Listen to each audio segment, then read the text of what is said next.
First of all, I would like to thank the organizers for the kind invitation. I'm really very happy to be here with all of you. Now, research on the relations between the ethnic mercantile communities is restricted. An exception of excellence to this general rule is the book of Orly Meron on the Jewish entrepreneurship in Salonika, covering the transitional period from the incorporation of Macedonia in the Greek state to the entry of Greece to the Second World War. As we all know, the book focuses on the interethnic aspects of Jewish entrepreneurship from the perspective of changing minority-majority relations, examining not only the relations between Jewish and Greek entrepreneurs, but also with the other European trading communities, employing an innovative interdisciplinary methodology. If I may say so, it would be wishful that this paradigm should be followed broadly, especially in its ethnic comparative dimension, within the framework of the research on the Greek and Jewish mercantile diasporas of the 19th century. In addition, research on the economic and social worldview of big merchant entrepreneurs is very limited. Greek merchants Andreas Ingros, Stefanos Xenos, and Dimitrios Vikelas left a legacy that allows us to examine the way they perceive the world around them. They all belonged to Greek merchant families and were embedded within Greek trade diaspora entrepreneurial networks in the European Mediterranean world and the Levant in the 19th century. Based on the narratives, the present paper will focus on the relations of the Greek merchants with the Jewish mercantile communities and their prominent members in the Ottoman Empire and Western Europe, but also on their perception of the other. Although the memoirs of Singros are the most promising, both the accounts of Xenos and Vikelas contain some interesting points. Stefanos Xenos was a wealthy big merchant entrepreneur in London, where he spent most of his life, as well as a significant man of letters. In 1857, he established the Greek Oriental Steam Navigation Company, initially a flourishing undertaking, which, however, declared bankruptcy in 1863. To tell this story, he wrote a book in English under the title Depredations or Overend Gani and the Greek and Oriental Steam Navigation Company. In this book, Xenos refers initially to the, I quote, Greek commercial epidemic in 1860, associated with internationalization of the paper of the internal Ottoman debt in Western European markets, that was initiated by the Greek bankers in Istanbul and their merchant houses in London.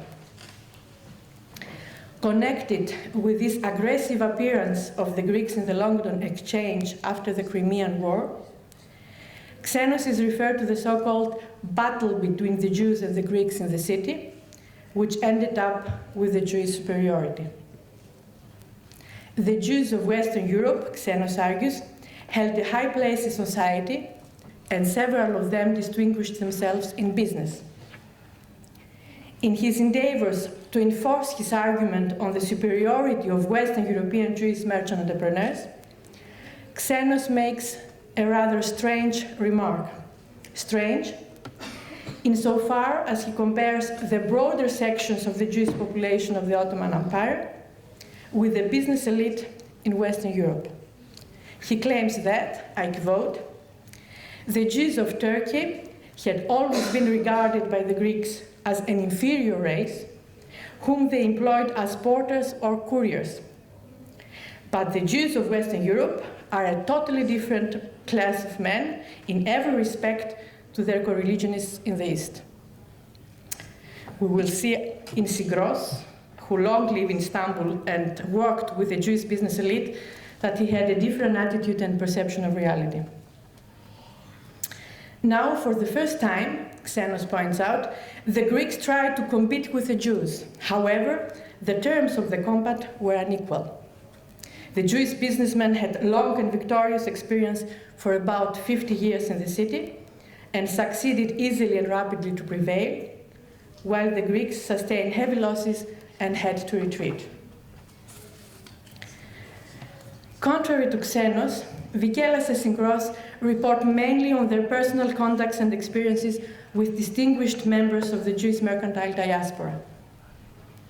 In their autobiographies, both of them, both Vikelas and Syngros, refer to their friendly acquaintance with the younger generation of the Oppenheim family in Istanbul and the beginning of their careers, praising their character and abilities. Nevertheless, Vikelas, a successful merchant and renowned scholar, at that time a young man working at the family merchant house of his uncles Melas & Co. in London, and although received kindly by the London Oppenheims, was not allowed to further cultivate social relations outside the Greek mercantile community. This decision was regretted later on by Uncle Vasilios Melas when young Oppenheim became most successful and extremely wealthy. Traditional Greek merchant families of the diaspora, even the founders and directors of old and solid merchant houses of London, lived a quiet and restricted life and did not usually socialize outside the Greek mercantile community. Andreas Syngros, who was not subjected to such strong family dependencies and had a more independent merchant's career, further cultivated his business contacts and friendly personal relations with Hermann Oppenheim and his family from the early years in Istanbul and beyond in Paris. Syngros was a distinguished Greek merchant and banker. He belonged to a small group of newcomer Greek bankers during the late 1860s, who made huge profits during the Crimean War, and who strived to enter the elite of Greek bankers in Istanbul. Syngros belonged to the so-called Galata bankers, lending to the Ottoman state, exporting and marketing abroad the paper of the internal Ottoman debt in Western European markets, using rather risky financial methods.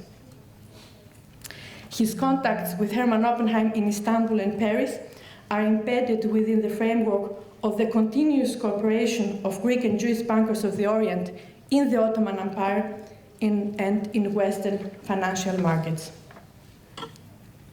Syngros particularly acknowledged Oppenheim's character and abilities. In his memoirs, Hermann Oppenheim, the Israelite of German origin, who became the first name of the financial deals in Egypt, is described as brave, good, and humble, even in the days of his extreme wealth, but also loyal, appreciative, and generous towards early acquaintances and friendships. Syngros' and Oppenheim's friendly contacts and business cooperation did not cease, but went on when Oppenheim settled in Paris. A most characteristic and rather impressive case of cooperation is mentioned when in 1862, on a visit in Paris, I quote, good-hearted Hermann let Syngros participate in a speculative deal with no capital investment, which brought him a huge profit of 100,000 francs. This most profitable freelance deal was provided in return for favors in Ottoman finance, since Hermann Oppenheim participated in the La Société Générale de l'Empire Ottoman, and Syngros had influential personal contacts with members of the Ottoman government. The cooperation of bankers of different ethnic trading communities in Istanbul, in a larger or smaller scale, was a reaction to the new international and national developments that urged them to adaptation, reorganization, and more efficiency in order to unanimously meet the new challenges and survive. In his memoirs, Syngros argues that the bank La Société Générale de l'Empire Ottoman was established by all Greek, Levantine, and Jewish bankers of Istanbul, who united forces in order to safeguard their interests after the appearance of Western financial interests in the Ottoman capital. Thus, the main objective of the bank, Syngros points out, was the organization of the banking transaction in the market in a more European way, mainly with respect to the provisional loans to the Ottoman government. On the other hand, it was to establish a banking center that should act as a significant united group that would attend and participate in the amortization loans of the Ottoman government that were concluded in Europe. On a smaller scale, analog cooperation between renowned Jewish bankers and Greek bankers of the new generation concerned the foundation and operation of the financial brokerage house Synkros Koronios & Co. in 1867. Among the sleeping partners was the house Camondo. The brothers Nessim and Abraham Camondo were the directors of the banking house Isaac Camondo & Co., I quote, the wealthiest house of the whole Orient, with an ascribed fortune of over 25 million francs. Mm-hmm. The house exerted great influence on the official Ottoman state, even on European diplomacy. In his memoir, Synkros points out that Nessim Camondo personally urged him to establish a financial brokerage house with Zorzis Koronios. In return, Camondo offered the material and unlimited moral support of the house Camondo and promised that he would not operate any transactions with the Ottoman government without the intervention and participation of their office, which he did indeed. The house of Synkros flourished because it was preferred by the house Camondo. Synkros emphasizes that Camondo needed the intervention of the Greek partners. They were both newcomers with no privileged backgrounds. The superior position of the Camondo's bank, Synkros argues, did not allow them to visit the Ottoman ministries day after day and to associate with the ministers, but also with the subordinate officials needed to be satisfied and treated kindly in all possible ways, he means, of course, to be offered bribes, as should usually be done by anyone who wished to work with the Ottoman government. Additionally, the Greek partners, especially Zorzis Koronios, seem to have had superior social skills that were needed and were highly appreciated by the Camondos. When the brothers Nessim and Abraham transferred their headquarters in Paris, the cooperation with Synkros did not cease. The Camondo Bank was the first bank where Synkros operated most of his most important business transactions in the French capital. In 1870, in a period of a major crisis with the outbreak of the Franco-Russian War, Synkros urgently sought and achieved the cooperation with a Jewish banker in London because of their excellence in banking and financial transactions. It's not me, they are saying so. It's a huge subject. I do not have the time to go in details, but later on maybe. The Jewish banker with whom he achieved cooperation was Henry Bischofsheim, the director of the London branch of the colossal banking house Bischofsheim and Goldschmidt. For Synkros, personal experience was most powerful for all Bischofsheim represented, for what he personified, namely the power of a high-ranking Jewish European banker. Interestingly enough, especially in comparison to the political representative of small nation-states of Southeastern Europe, as was the case of Greece. I did not know, writes Synkros, that it was a lot easier to be presented as the Prime Minister of Greece than at a high-ranking banker in London, and to enter his private offices as a foreigner. Synkros were deeply impressed. It was the first time, he emphasized, that he personally met a young Jewish man from the Occident, brought up diligently because of his distinguished family name, a man who was, I quote, most significant because he represented the aristocracy of wealth, which exerted such influence on the world at the end of the 19th century. However, Synkros did not find any substantial difference between the elite Jewish banker in the Orient and the elite Jewish bankers in the Occident, considering them alike in a more significant aspect, profit. The Camondos, he argues, despite their simple and courteous good manners, were most strict and implacable when it came to their profit, which they always had to associate with friendship. Unfortunately, I do not have enough time to go further into the details of their most successful and impressive cooperation, both in Istanbul and in London. Such, I give two examples only: profitable speculative deals in return for favors in Ottoman finance, public subscription of the stocks of the Bank of Constantinople, of Zingros and other Greek bankers in the London Stock Exchange by Bischofsheim and Goldschmidt and so on. It's a huge issue. For Zingros, successful business cooperation in the Western European financial centers brought up social friendship, and he was received in the house of Oppenheim in Paris or of Bischofsheim in London as a family friend. Zingros definitely did not live the restricted social life of traditional merchant families of the Greek diaspora. And some concluding thoughts.